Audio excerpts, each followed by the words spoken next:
Art of War, the 7th episode of Tulsa King Season 3, debuted on Paramount Plus on Sunday, November 2, 2025, at 3 a.m. Eastern Time, 12 a.m. Pacific Time.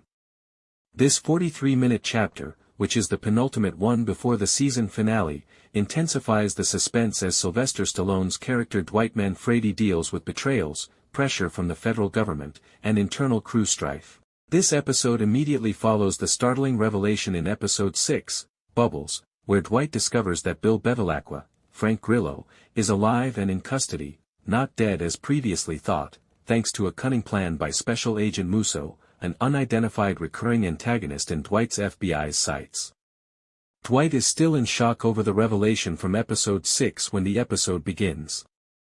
Dwight goes rogue because he refuses to serve as an informant for Musso, who has been exploiting Bill's capture to coerce Dwight into turning on the New York mob.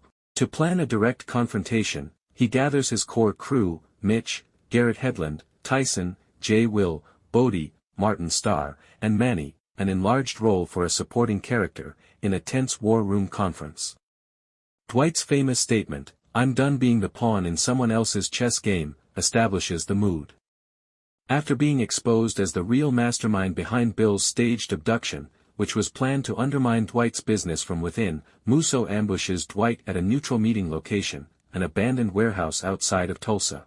After hurting Musso in the shoulder, what begins as a negotiation turns into a vicious brawl and gunfight, with Dwight barely escaping.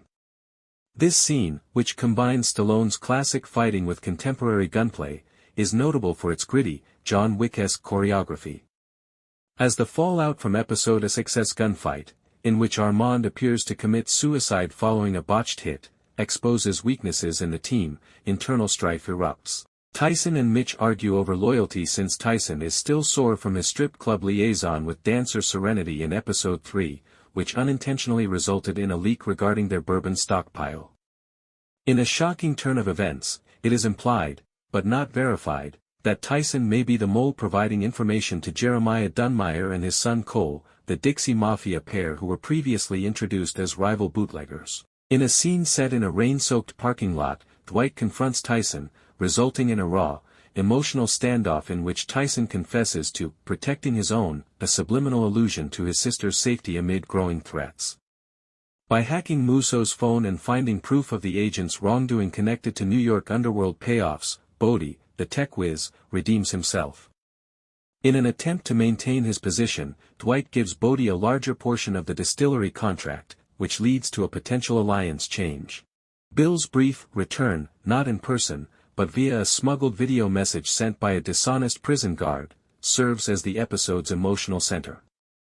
Battered and shackled at an unnamed black site facility, Bill informs Dwight that Musso's ultimate goal is to start a proxy war between Dwight's Tulsa gang and the Invernizzi crime family in order to facilitate the seizure of federal assets.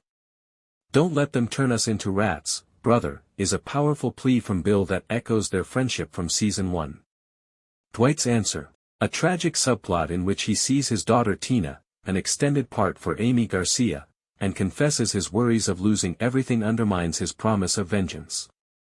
This illustrates the cost of Dwight's general facade and humanizes him among the mayhem. Jeremiah and Cole undertake a sabotage attack on Dwight's secret bourbon hoard, acquired in Episode 2, advancing the Dixie Mafia plot.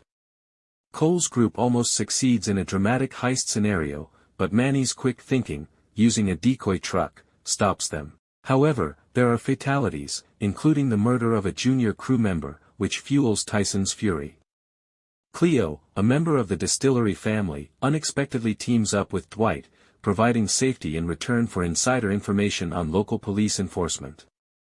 "This town's poison, but you're the antidote we need," she says, hinting at romantic tension.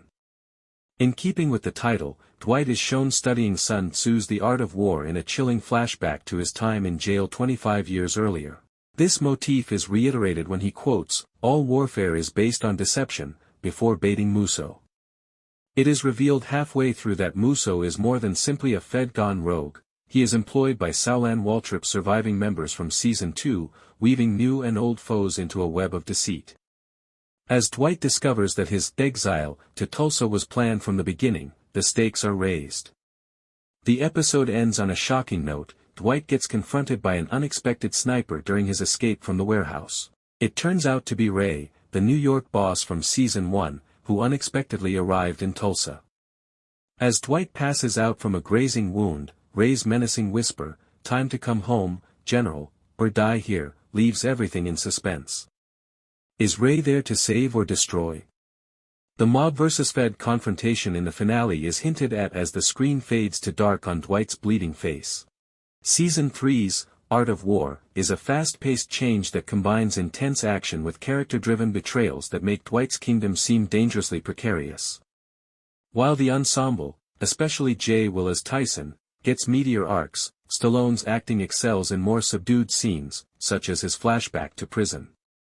After a slower mid-season, critics are hailing it as a return to form, with the violence seeming earned rather than needless.